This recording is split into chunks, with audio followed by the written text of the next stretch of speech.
yang disebutkan dalam Al-Quran, wa qadha rabbuka alla ta'budu illa iyyahu wa bil walidaini ihsana, merupakan ketentuan dari Allah bahwa agar kita tidak menyembah kecuali Allah dan hendaknya berbuat baik kepada kedua orang tua. Beribadah kepada Allah adalah ibadah nomor satu. Kemudian yang kedua adalah berbuat baik kepada orang tua. Dan di sana juga baginda Nabi pernah mengingatkan, ala unabbiukum bi akbaril kabairi, apakah tidakkah kamu ingin aku kasih tahu tentang paling besarnya dosa besar? Bukan dosa besar, tapi akbar kabair, paling besarnya dosa-dosa besar. Allah, sahabat Nabi menjawab, iya ya Rasulullah. Lalu Nabi beritahu kepada para sahabat Nabi, termasuk dosa, bukan dosa biasa, dosa besar, dan bukan sekedar dosa besar, tapi paling besarnya dosa besar. Nabi menjawab, al-isyraku billahi, menyekutukan Allah subhanahu wa ta'ala, wa uququl walidaini, dan durhaka kepada kedua orang tua. Masalah durhaka kepada orang tua ini tidak cukup bisa kita hafal dengan otak kita, akan tapi kita harus mencoba merasakan bagaimana sih berbakti. Sebab berbakti bukan urusan otak, berbakti adalah urusan hati. Kalau urusan otak semuanya mengerti, semuanya faham. Kalau seandainya ada di buku, di kertas ujian, ada sebuah pertanyaan bagaimana hukumnya berbakti pada orang tua, semuanya akan bisa menjawab, dan jawabannya pasti benar, yaitu akan menjawab berbakti kepada orang tua hukumnya adalah wajib. Akan tapi pada kenyataannya, sudahkah kita berbakti pada orang tua kita dengan sesungguhnya? Hati-hati bahwa orang tua ini, satu sisi beliau adalah sebab keberkahan hidup.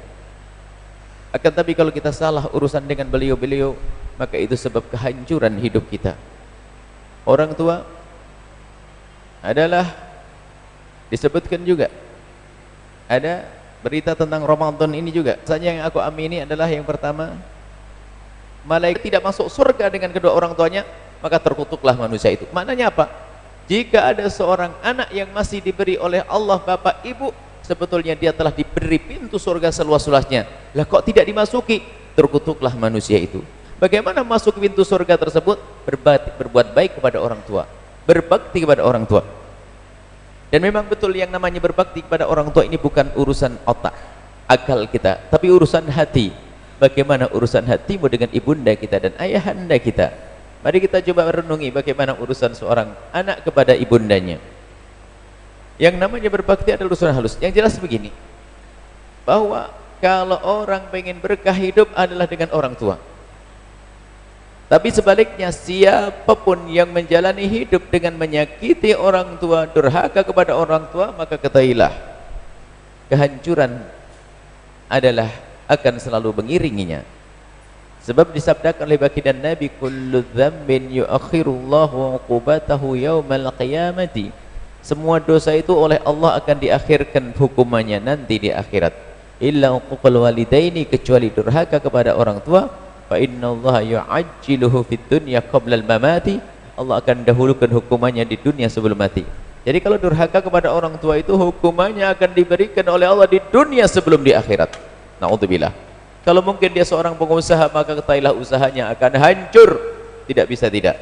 Kalau ternyata dia masih berjaya dengan usahanya, padahal dia durhaka dengan orang tua, maka ketahuilah Allah akan kirim istri yang kurang ajar kepada dia. Kalau ternyata istrinya juga baik-baik, istrinya baik-baik, Allah akan kirim anak yang kurang ajar, bahkan lebih kurang ajar daripada dia. Ternyata anaknya baik-baik, tunggu, Allah akan kirim kawan yang bakal menyakiti dia dan zalim kepada dia. Kenapa? Durhaka kepada orang tua harus dihukum di dunia sebelum di akhirat. Maka dari itu, ayo kita cermati urusan kita dengan ibunda kita, ayahanda kita. Karena justru baiknya ibunda dan ayahanda kita, inilah yang menjadikan kita sewenang-wenang, seenaknya sendiri. Karena kita tahu beliau kalau kita bentak tidak pernah marah, maka kita kadang sering membentak mereka. Lihat, mungkin karena kita tahu beliaunya sangat mudah memaafkan, maka kita juga seenaknya dengan orang tua kita. Hati-hati yang masih punya orang tua, jangan sampai ada di antara kita menyakiti orang tua. Ketahuilah Kalau seandainya ibunda kita berbicara dengan kita, kemudian kita mendekatkan telinga kita ke bibir ibunda kita, sehingga beliau tidak perlu mengangkat suara di saat harus bertutur kata kepada kita, maka ketahuilah mendekatkan telinga kita ke bibir ibunda adalah seperti jihad di jalan Allah. Begitu juga kalau kita hendak berbicara dengan ibunda kita, lalu kita berusaha untuk mendekatkan mulut kita, kalau tadi kita mendekatkan telinga kita ke bibir ibunda, sekarang kita mendekatkan mulut kita ke telinga ibunda, sehingga ibunda kita tidak perlu menoleh, tidak perlu mendekat, maka ketahuilah itu seperti jihad di jalan Allah.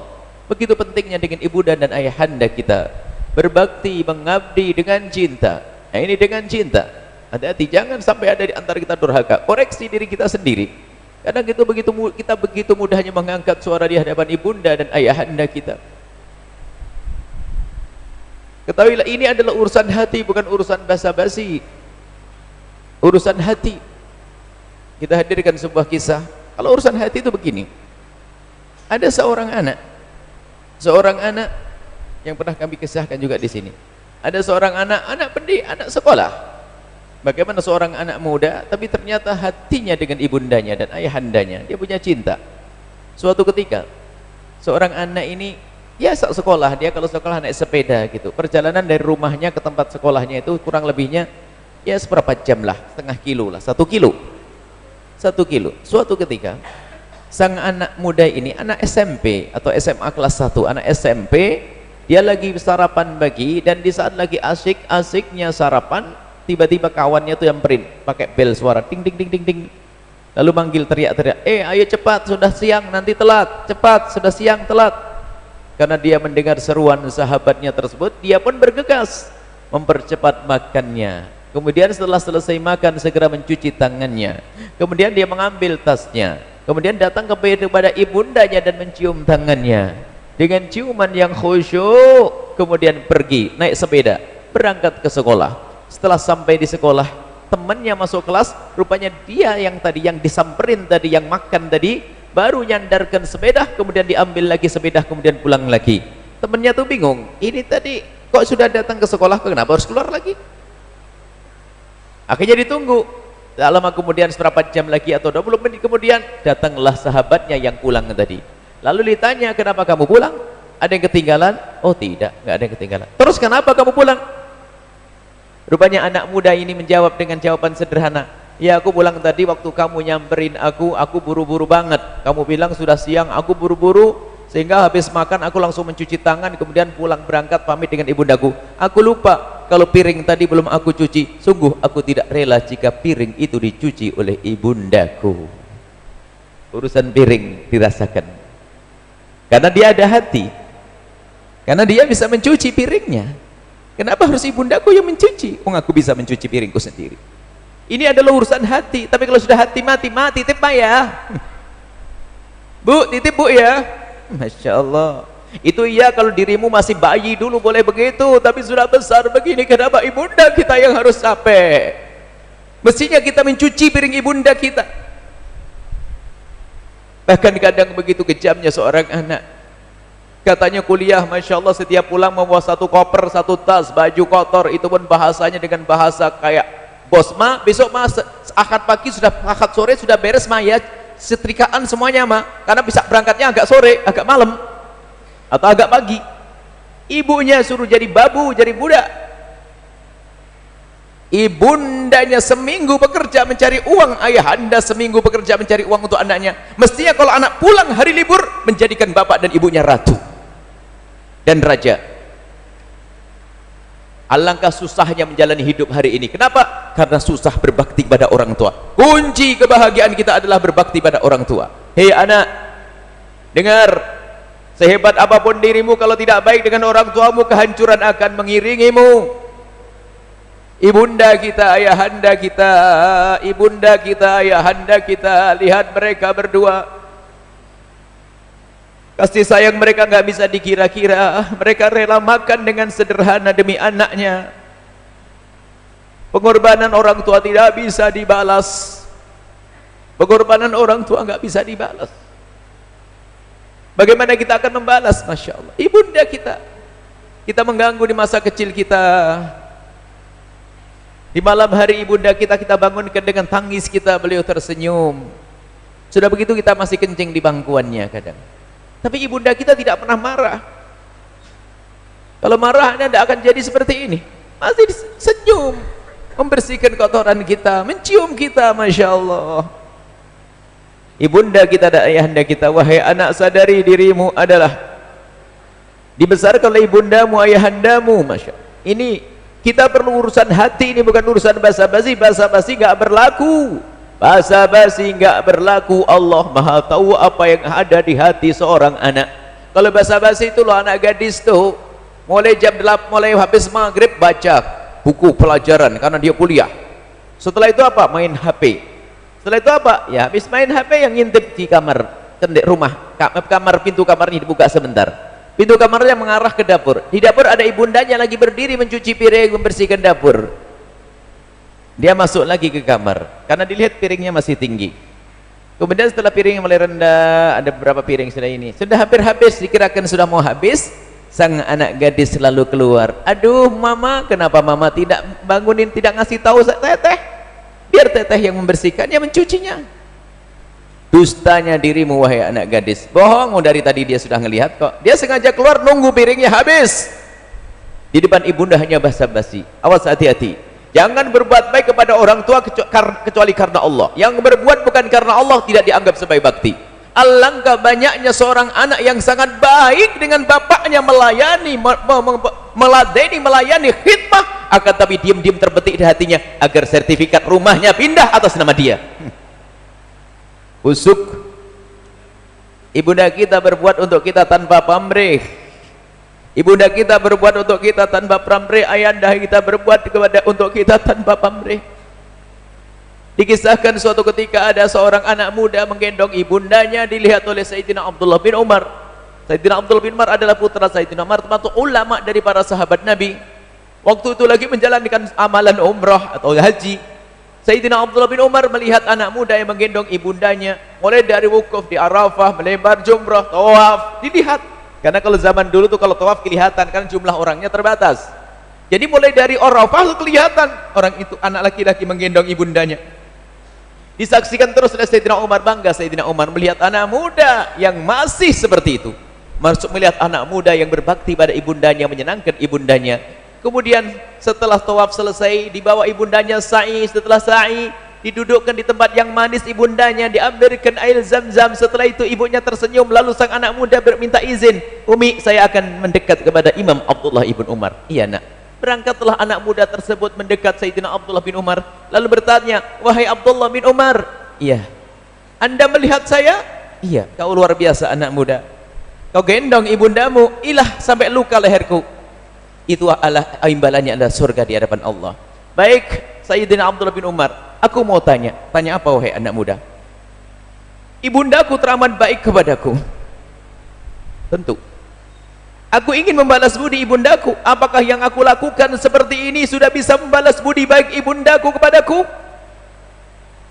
Anak yang baik dia, ingin balas budi ibundanya, sampai digendong umrah, digendong haji. Ditanya seperti itu, Sayyidina Abdullah bin Umar menjawab gak pakai mikir lagi dan berkata, tidak wahai anak muda, apa yang kau lakukan tidak ada apa-apanya dibanding sesaat waktu ibundamu melahirkanmu. Waktu ibundamu melahirkanmu, taruhannya adalah nyawa. Sakitnya luar biasa. Itu pun melihat wajahmu masih tersenyum setelah itu. Dan engkau menggendong ibundamu, taruhanmu bukan nyawa. Dan lebih dari itu, dengar wahai anak muda, seorang ibunda di saat menggendong anaknya, lihat apa yang ada di hatinya. Di saat menggendong anaknya, yang ada di hatinya, kapan anakku bisa membuka matanya? Setelah buka mata, kapan anakku mulai bisa tengkurap? Setelah bisa tengkurap, kapan anakku bisa merangkak? Setelah bisa merangkak, kapan anakku bisa berjalan? Setelah berjalan, kapan anakku bisa berlari? Terus begitulah seorang ibunda di saat menggendong anaknya, harapannya kapan anakku menjadi dewasa besar. Tapi ingat seorang anak, alangkah banyaknya seorang anak di saat menggendong ibundanya, terbetik, terlintas di hatinya, kapan ibundanya mati.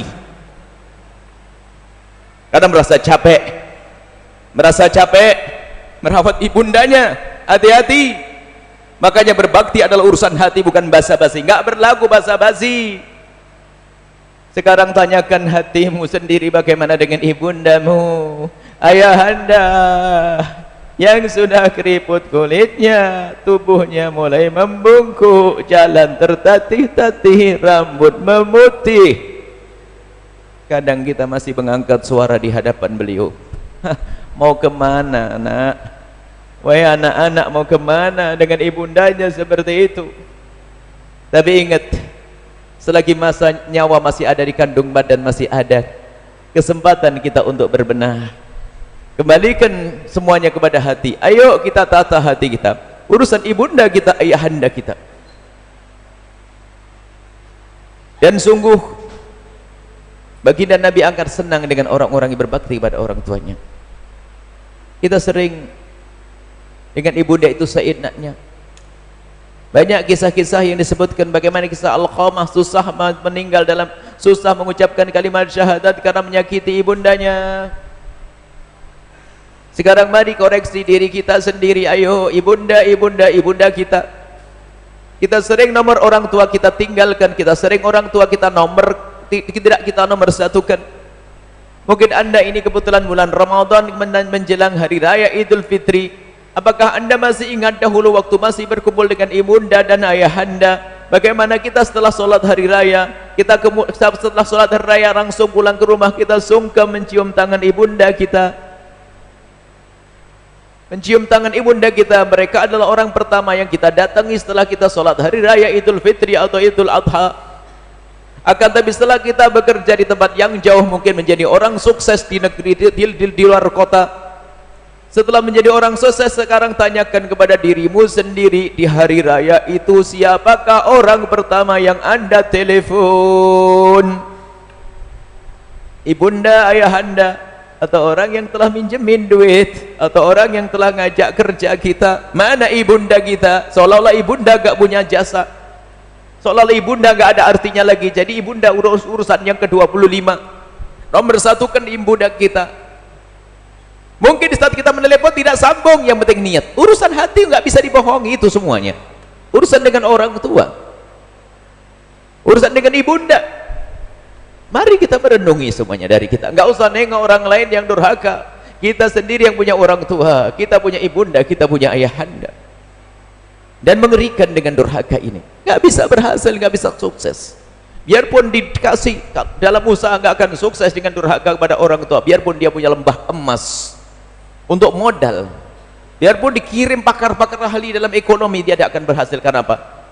Sebab keberhasilannya telah dihancurkannya. Orang tua berbakti pada orang tuanya tidak ada. Dan banyak juga ada, kita harus lacak juga apa sih yang sebab-sebab kita tidak baik dengan sama orang tua kita. Banyak faktor, banyak sebab. Bahkan kalau kisah Alqamah itu, ada seorang menjadi tidak baik dengan orang tuanya adalah gara-gara ini loh, yang banyak sampai hari ini, gara-gara pasangan.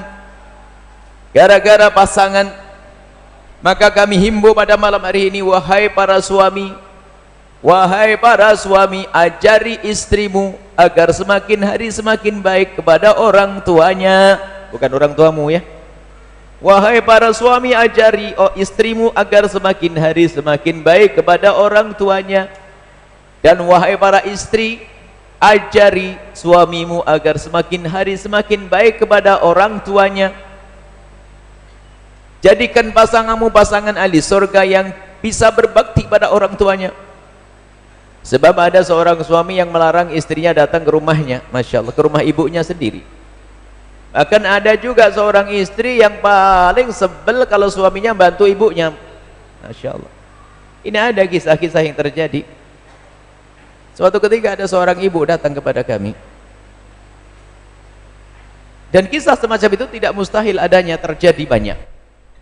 Suatu ketika, ini kan kisah nyata, suatu ketika datang seorang ibu datang kepada kami lalu berkata, "Ya Alhamdulillah, saya sudah diangkat jadi PNS." Tidak tahu judulnya apa, kok tiba-tiba ngomong PNS ya. Apa maksudnya? Alhamdulillah saya sudah punya penghasilan sendiri yang mapan. Terus, dan suami saya juga alhamdulillah sudah mapan juga. Jadi selama ini saya juga dapat nafkah dari suami, kemudian saya juga punya penghasilan sendiri. Alhamdulillah, rezeki dari Allah. Cuman saya mau tanya apa? Bagaimana hukumnya? Bagaimana hukumnya Buya kalau saya bantu ibunda? Ibu saya janda. Bagaimana hukumnya kalau saya bantu ibu saya dengan uang saya sendiri? Karena dia sudah punya gaji. Kami jawab kepada ibunda tersebut, ibu, selagi itu uang adalah uangmu, ibu bagi kepada siapapun juga boleh. Apalagi mau diberikan kepada ibunya sendiri. Mohon maaf tapi Buya, ini tanpa sepengetahuan suami. Biarpun tanpa sepengetahuan suamimu, asalkan memang duitmu. Tapi kalau duit suami haram hukumnya. Duit saya Buya. Baik, alhamdulillah kalau duitmu tidak dosa. Boleh. Lalu dia dengan senang dengar alhamdulillah. Sebab saya dengar sebagian ustadz katanya ngomong harus izin. Yang harus izin suami itu adalah jika duit suamimu. Kalau duitmu sendiri bebas. Alhamdulillah. Cuman saya melihat yang lain. Lalu saya bertanya, mohon maaf Bu, boleh tanya nih? Boleh. Boleh. Kenapa? Saya mau tanya, mohon maaf. Memangnya kenapa mau ngasih uang begitu saja kok sampai suamimu tidak tahu? Kenapa suamimu tidak dikasih tahu? Tiba-tiba sang ibu tersebut sambil merunduk lalu berkata, Buya, aduh, suatu ketika pernah saya ngasih ibu saya, ketahuan suami saya, wah marahnya nggak habis-habisnya. Nah ini suaminya setengah setan kalau sudah begitu. Nasib buruk istri punya suami setengah setan, bentuknya manusia, hatinya setan. Di sini ahli surga semuanya insyaallah. Istrinya bantu ibunya sendiri kok nggak boleh, ini bagaimana? Mestinya berbangga. Tapi ada sebaliknya juga ini. Ada sebalik kisah urusan-urusan seperti ini banyak. Suatu ketika ada seorang ibu berkata kepada kami, Buya, saya tuh punya suami kayak punya istri dua. Pakai kayak punya istri dua. Saya tidak paham. Apa ibu maksudnya? Ini tanya beneran. Suami saya itu kayak punya istri dua. Maksudnya gimana? Masa setiap gaji itu langsung dibagi dua? Bagi dua. Separuh dikasihkan ibunya, separuh kasihkan saya. Sebentar, saya mau tanya. Separuh yang dikasihkan ibu cukup atau tidak? Ya cukup, tapi masa? Kan istrinya saya. Ini juga istri setengah setan ini. Sudah dicukupi masih rakus. Suaminya mau ngasih ibunya nggak boleh. Naudzubillah. Ada model-model semacam ini. Ada suatu ketika juga seorang suami datang kepada kami. Ini banyak kisah semacam ini. Kisah Alqamah itu sebuah contoh. Ada suatu ketika seorang suami datang kepada kami bawa anak kecilnya lalu bertanya. Mau tanya Buya? Boleh tanya. Lagi nyantai minum teh begitu. Saya itu punya abah, tulang punggung dalam rumah saya. Tapi di kampung hidupnya. Terus kemudian saya merantau ke kota dan saya usaha berhasil. Alhamdulillah. Cuman Buya, abah saya barusan meninggal beberapa tahun yang lalu. Dan setelah abah saya meninggal, termasuk anak yang paling berhasil adalah saya. Terus, ya karena saya paling berhasil, ya otomatis saya harus membantu ibu saya dan adik saya yang masih SMP. Ya bagus dong, berarti kesempatan berbuat baik. Enggak, saya mau tanya begini Buya. Tanya apa? Lah saya itu kalau membantu, saya mau tanya. Buya kan selalu ngajari kompak. Rupanya dia dengar ceramah kami. Cuman dalam hal ini saya tidak kompak. Tidak kompak apa? Saya itu Buya, hukumnya bagaimana kalau saya ngasih uang kepada ibu saya tanpa sepengetahuan istri saya? Kami tanya, Pak, itu duitnya siapa? Duit saya sendiri Buya. Kemudian istrimu sudah kau cukup, kau beli apa? Ya lengkap di rumah, kulkas ada, mobil ada, semuanya ada. Cukup. Baik. Selagi suami istrimu sudah kau cukupi nafkah wajibnya, kemudian berbuat baik kepada ibunda, maka hukumnya adalah sah dan itu berbakti yang sangat luar biasa. Cuman saya tidak ngomong ke istri saya. Kan Buya selalu ngajari kompak. Buya ngajari kompak nih gara-gara kompaknya ini. Baik. Selagi duit itu duitmu, maka ketahuilah engkau berikan kepada siapa saja boleh, biarpun tanpa izin seorang istri. Alhamdulillah. Jadi gak apa-apa dalam hal ini. Gak apa-apa, wong duitmu sendiri kok. Kau sedekahkan orang di pinggir jalan, tukang parkir, orang pinggir, boleh semuanya. Karena duit adalah duitmu sendiri. Alhamdulillah. Waktu dia ngomong begitu saya bertanya, memangnya kenapa? Kalau kamu ngasih duit ibumu, lalu istrimu tahu? Rupanya dia sambil mengangkat dadanya dan berkata, Buya, aduh, pernah suatu ketika saya ngirim ibu saya, istri saya tahu cemberutnya sebulan. Waduh, itu juga setengah setan itu perempuan. Kok bisa? Kok ada perempuan model begitu itu? Innalillah. Hati-hati. Nah, ternyata pasangan ini sangat mudah menghancurkan seorang pasangan menuju neraka, yaitu gara-gara semacam ini. Urusan orang tua. Akan tapi seorang suami yang soleh akan selalu mengatakan, wahai istriku, ingat ibumu, ingat bapakmu. Dan itu rayuan dahsyat. Coba saja ada seorang istri suatu ketika pergi ke pasar dengan suaminya, tak taunya sang istri setiap beli belanjaan lebih-lebih sampai suaminya ngomong, ma, untuk apa kok beli banyak banget? Sudahlah pak, untuk apa? Sudahlah. Sampai di rumah sang istri sibuk bungkusi lebihan daripada belanjaan tadi. Setelah dibungkus rapi, suaminya tanya, ma, mau dibawa kemana itu kok malah dibungkus? Tiba-tiba sang istri berkata, mau saya kirim ke ibu. Ibu saya ya pak, ibumu kan sudah meninggal. Ya ibunya abang dong. Jatuh cinta habis tuh suami. Ah, ya Allah, istriku masih ingat ibuku, aku saja belum ingat ibuku. Begitu sebaliknya. Maka tumbuhkan kecintaan dengan mengajari pasangan untuk berbakti pada bapak ibunya. Ada seorang suami yang salah baca kitab Uqudul Lijan. Salah baca itu kan berarti nggak benar. Ada. Jadi begini, kamu kemanapun nggak boleh pergi. Kamu sudah diberikan oleh bapakmu kepadaku. Jadi kamu nggak boleh ngapa-ngapain.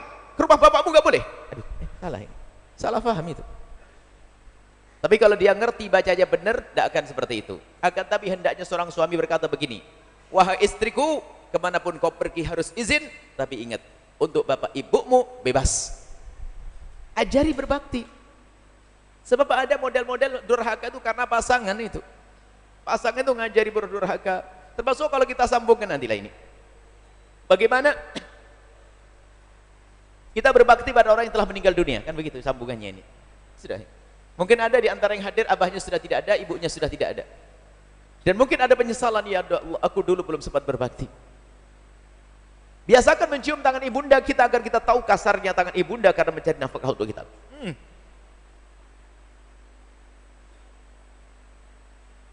Ibunda sudah tidak ada. Ayahanda sudah meninggal. Lalu bagaimana? Mungkinkah saya berbakti setelah meninggal? Ada. Selagi nyawa kita masih ada di kandung badan kita, masih ada kesempatan untuk berbakti. Bagaimana caranya berbakti? Lakukan 3 hal. Saya hubungkan dengan tafakkur yang kemarin. Yang pertama adalah jangan ini, ibunda yang telah meninggal, ayah anda telah meninggal. Jangan anda memanjatkan doa kecuali ayah ibu anda bawa dalam doa-doa anda. Yang mahal itu kan ingatnya. Kita sering lupa kalau sudah minta duit saking kencengnya ibunya nggak dibawa. Karena ibunya murah. Lebih penting rumahnya sama tokonya. Ibunya jarang didoakan. Na'udzubillah. Hati-hati. Durhaka itu manusia. Sengsara itu manusia. Hati-hati. Kalau kita berdoa, jangan lupa ibunda dibawa. Pastikan. Dan doa untuk ayah ibunda yang telah meninggal itu sederhana. Ya Allah, berikan kasih sayangmu dan pengampunanmu. Selesai. Berikan kasih sayangmu dan ampunan. Allahumma warhamhu wa'firlaha warhamha. Bahasa Arabnya begitu. Bahasa Indonesia kan 2 hal ini yang sangat dibutuhkan di alam barzah. Diampuni dosanya karena orang tua kita berdosa. Dan berikan kasih sayang, kenikmatan di alam barzah. Itu ingatnya, itu yang mahal. Ini yang pertama, kalau orang tua telah meninggal dunia, berbaktinya adalah jangan anda berdoa. Kadang kita doa panjang, ibu kita tinggal, ayah anda kita tinggal, na'udzubillah. Sebetulnya itu menunjukkan hatinya tidak sambung. Nah, kalau sudah hati tidak sambung, mudah untuk durhaka. Kemudian yang kedua adalah jika kita mendapatkan rezeki, punya gaji, biarpun gajinya 100.000 per minggu, potong gaji itu dan gunakan untuk kebaikan, niatkan untuk orang tua. Apakah bangun masjid, bangun pesantren dan sebagainya. Itu kalau 100.000. Artinya begini loh ya, kalau seandainya ibu bapak kita itu masih ada, kalau kita dapat duit sebegitu lalu orang tua kita membutuhkannya, memerlukannya, kita kasih berapa? Wahai hamba Allah yang punya gaji 1 juta, tiba-tiba ibu kita datang yang telah meninggal itu, lalu dia berkata, nak aku butuh uang, nak kau beri berapa nak kira-kira? Kalau anda anak yang berbakti, punya cinta dan menyesal atas perilaku anda pada masa lalu, kira-kira anda kasih berapa dari duit 1 juta tersebut? Karena ibu sudah meninggal mungkin gampang ngomongnya 500.000. Tapi kalau ibu hidup beneran kayaknya nggak jadi 500.000. Urusan hati sekarang, baik Anda kasih berapa? 100.000, 200, pastikan. Intinya begini, dari gaji yang kita dapat, rezeki yang kita dapat, harus kita berani memotong demi mencari kebahagiaan dan kesuksesan. Saya potong harta saya, aku gunakan untuk ibuku, untuk saya gunakan bangun masjid atau bangun pesantren dan seterusnya. Diniatkan semoga ini nyampe kepada ibundaku. Sedekah. Nah ini penting, memotong rezekinya. Nah ini tanda bakti kita, karena orang tua kita nggak perlu duit, ditransfer nggak pakai rekening lagi. Transfernya adalah, caranya adalah kita bersedekah tadi. Nyampelah kebaikan-kebaikan itu kepada orang tua kita. Dan ini disepakati, gak ada perbedaan para ulama dalam hal ini. Sedekah untuk orang tua, tanda bakti kita. Lah yang punya duit 5 miliar tuh kira-kira dipotong 1 miliar itu ibunya boleh enggak? 1 miliar. Ya yang punya 1 triliun, enggak tahu nolnya berapa, saya enggak mau ngitung. Yang punya rumah 6 itu kira-kira kalau dipotong 1 untuk ibunya, kalau dikasihkan anaknya kan gampang. Anakku kau diberi 1, anakku kau beri 1, anakku aku beri 1. Tapi giliran diminta untuk ibunya 1, dijual untuk kebaikan, belum tentu bisa. Karena apa? Hatinya tidak sambung dengan orang tuanya. Begitu susahnya ya. Kalau ibunda memberikan kepada kita, apapun diberikan kepada kita. Coba waktu ibu ngasih kita, lihat rumah 1 pun dikasihkan kita semuanya. Tapi waktu orang tua meninggal, kita pun ngasih 1 rumah, padahal rumahnya 5 belum tentu bisa. Hati-hati, di sinilah yang harus kita asah hati kita. Jadi rizki kita potong untuk orang tua kita. Kita punya mobil 5, bolehkah kita kasih 1? Saya ingat ibundaku, saya akan kasihkan 1 untuk ibundaku. Dan ketahuilah, di balik ini semua akan diganti oleh Allah di dunia sebelum di akhirat, menjadi sebab kemudahan urusan dunia kita. Bahkan sebagian mengatakan para ulama, jika pengen lancar urusanmu, urusi urusanmu dengan orang tuamu. Yang ketiga, min abaril birri silatu wuti abih. Berbakti yang sangat-sangat adalah menyambung silaturahmi orang tua kita. Artinya bagaimana? Kalau orang tua kita pernah berbuat baik kepada seseorang, tetangga kita, yuk kita lanjutkan. Misalnya di bulan menjelang lebaran seperti ini, mungkin orang tua kita sering membagi-bagi sarung di sana. Yuk setelah beliau meninggal kita lanjutkan. Menyambung silaturahmi orang yang pernah disambung oleh orang tua. Ngelanjutkan silaturahmi orang tua kita. Ini tanda bakti kita kepada orang tua. Termasuk diantaranya, ini saya hubungkan dengan tafakur yang lalu. Termasuk diantaranya adalah berbuat baik kepada orang yang sangat dicintai oleh orang tua kita, yaitu berbuat baik kepada anak-anak orang tua kita. Siapakah anak-anak orang tua kita? Saudara-saudara kita.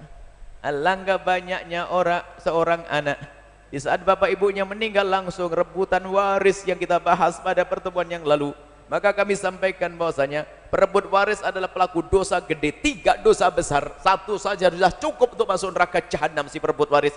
Yang pertama adalah nyakiti orang tuanya. Karena apa? Dia telah dolim kepada adiknya. Nyakiti orang tuanya adalah durhaka dan neraka jahanam. Tidak akan sukses orang itu. Yang kedua adalah apa dosanya? Mengambil harta saudaranya. Yang ketiga adalah memutus tali persaudaraan. Itu si perebut waris. Dan hati-hati, lagi-lagi urusan rebutan waris ini kadang-kadang ada sambungannya, bukan dengan dirinya sendiri. Kadang-kadang dia sendiri mah oke-oke tenang, tapi tak taunya istri yang bisikin, bang, kan abang punya jatah, bang, abang punya ini, bang, abang, wah ini awas, istri ahli neraka itu. Awas, jangan dengar bisikan-bisikan istri syaitan. Jangan mendengar bisikan suami syaitan. Kadang-kadang berebut waris bukan dari anak itu sendiri, tapi pasangannya yang setengah manusia, setengah iblis. Hati-hati. Dan kita banyak menemukan seperti itu. Baik-baik, tapi kalau sudah pulang ke rumah berubah lagi. Baik-baik musyawarah dengan saudaranya, oke. Anggap saja berenam saudara sudah oke begini-begini. Sampai pulang di rumah, dipending dulu. Pending dulu, karena setannya mau diberi kesempatan untuk goda dulu. Ini pasangan. Wahai para istri yang soleha, jangan rela kalau engkau mempunyai seorang suami perebut waris, karena suamimu ahli neraka kalau begitu. Ajari untuk tabah. Kalaupun harus ada persengketaan, biar direbut, tapi jangan rebut. Apakah kita senang punya suami ahli neraka? Apakah anda senang wahai istri punya suami ahli neraka? Tentu tidak. Ajari, suamiku ambil hakmu. Jangan mengambil haknya saudara. Awas, awas. Tapi kadang malah dibisiki. Ini ada hubungannya dengan pasangan. Memang pasangan itu penting kata Nabi. Makanya Nabi mengatakan, kalau menikah itu pilih pasangan. Jangan asal dapat, temu di internet, nggak tahu rekomendasi dari siapa, gimana itu? Giliran jadi, masya Allah ribut, wah ributnya macam-macam. Diajak bukti pada orang tua masih hidup nggak bisa. Giliran mati ngajari rebut waris. Nah itu lengkap. Kemarin kan waktu ngajari durhaka saja itu kan setengah setan. Saat ngerebut waris persis utuh setannya. Saya berani ngomong begini karena ini adalah manusia benar, ini ahli surga semuanya. Kalau di depan setan saya tidak berani ngomong begitu. Ini insya Allah ahli surga semuanya yang baik ya. Ajari pasanganmu untuk berbakti pada orang tua. Ajari pasanganmu untuk berbakti pada orang tua. Bawa pulang ke rumah. Ajari pasanganmu untuk berbakti pada orang tua. Nah, yang terakhir tadi, berbuat baik kepada orang yang dibaikin oleh orang tua kita. Termasuk siapa? Adik-adik kita. Makanya hebat seorang kakak yang ngayomi adiknya, melanjutkan tugas ayahanda ibundanya. Tunggu, keberhasilan akan Allah kirim kepadanya. Kesuksesan dan sepanjang dia hidup, dia penuh berkah. Dan kelak di akhirat akan menemukan kebahagiaan yang luar biasa. Inilah renungan kita saat ini. Ayo kita pulang ke rumah masing-masing. Jadi itu tadi cara bakti kita kalau orang tua sudah meninggal dunia. Itu apa tadi? Mendoakan, jangan putus doa. Kemudian yang kedua, kalau ada rezeki, saya ajak. Apalagi nanti bangunkan masjid, bangunkan pondok yang abadi. Waduh, bangun pondok gedung 6 tingkat. Wah, luar biasa. Muridnya 1000. 1000 kali berapa itu? Suruh ngipin. Kirimannya ke ibunya, ke bapaknya. Luar biasa. Ini anak berbakti benar tuh. Semua sholat orang sholat di tempat itu akan dikirim kepada bapak ibunya pahalanya. Dia adalah anak yang bakal penuh berkah. Kemudian kita juga dapat pahala. Luar biasa. Ayo kita berpikir, pulang ke rumah kita. Lihat surga di rumah kita. Jangan mengangkat suara. Cium tangannya dengan serius, dengan khusyuk. Tawaduklah kepada mereka. Wafid lahum janahad dzulli. Perintah dari Al-Quran agar kita tawaduk, tidak mengangkat suara, tidak mengangkat suara di depan orang tua kita. Bahkan pandangan pun tidak boleh terlalu diangkat di hadapan orang tua. Cuman kadang nasib buruk, gak bisa sopan santun kepada orang tuanya. Nasib buruk, nasib buruk. Katanya ahli ibadah, tapi nasib buruk dia bagi dia. Tidak bisa baik dengan orang tuanya, hati-hati. InsyaAllah inilah renungan kita pada malam hari ini. Kemudian juga yang lainnya adalah ajari anak kita kenal Allah dan Rasulnya agar ngerti berbakti. Maka sekarang kembali kepada renungan yang kedua atau ketiga. Bagaimana urusan anak-anak kita? Kalau mereka tidak kenal Allah, tidak kenal Rasulullah, maka tidak kenal bakti yang sesungguhnya. Kalaupun dia berbakti kepada orang tua, maka ketahuilah itu tadi, karena dia tidak kenal Allah, berbakti ya bukan karena Allah. Kalau anda tidak ajari anak anda kenal Allah dan Rasulnya, maka kalaupun dia berbakti bukan karena Allah, hanya karena sertifikat rumah anda atau toko anda untuk pindah kepada dia, hati-hati. Maka jangan sampai anak anda tidak anda kenalkan kepada Allah. Jadikan dia anak yang bisa menangis di tengah malam saat ngadu kepada Allah. Kalau salah mendidik anak kita sebetulnya juga menghantarkan ke neraka. Dan ketahuilah nanti ada anak masuk neraka gara-gara durhaka. Dan di saat dia dimasukkan neraka, dia menuntut, wahai malaikat, aku menjadi durhaka ini karena bapakku tidak pernah mendidik aku kenal Allah. Akhirnya malaikat mengambil mana bapakmu. Bapaknya masuk neraka juga, padahal bapaknya ahli sujud, ahli ibadah. Hati-hati hubungannya dengan tafakur yang lalu. Kalau kita terus bertafakur akan sempurna kita. Sempurna nisbi, manusia yang baik secara sungguhnya, baik kepada anak, baik kepada orang tua, baik kepada anak, baik kepada saudara, baik dengan urusan harta, baik urusan hati. Ahli surga yang berjalan di atas bumi. Semoga kita bisa menjadi golongan seperti itu.